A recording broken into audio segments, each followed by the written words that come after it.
I'm Corina Diehl. I'm the CEO of Diehl Automotive Group. April of '07, my husband passed away unexpectedly. It was truly a trying and traumatic time, to say the least.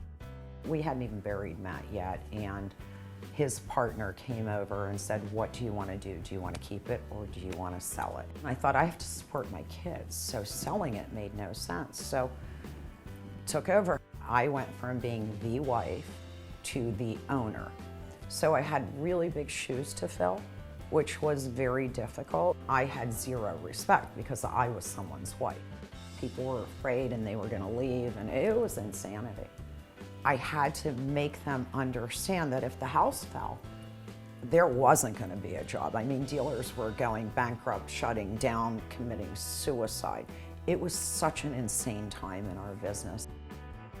At first, I had a manufacturer that did not want to approve me. I spent 6 months going through every step they asked from a corporate perspective, and then when they finally called and said, "Our lawyers have never had this situation, we're not going to approve you," was when I went, okay, balls to the wall, the party's over. I was approved the next day.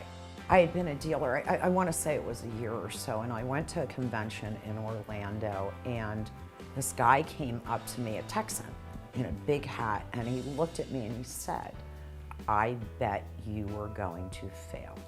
I didn't really know what to say. I expected him to say, "Hey, great job, I read about you in automotive news, I'm proud of you."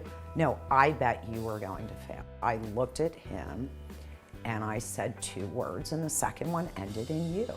And I turned around and walked away. And I hope at some point he reads about me again and he regrets ever saying that.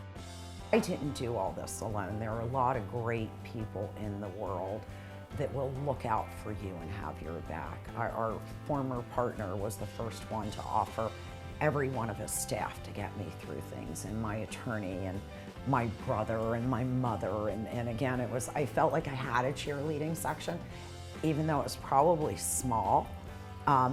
Love and support from anyone goes a long way in any aspect of life. The advice I give to a younger woman is stay true to what you believe in. Work hard, don't ever give up.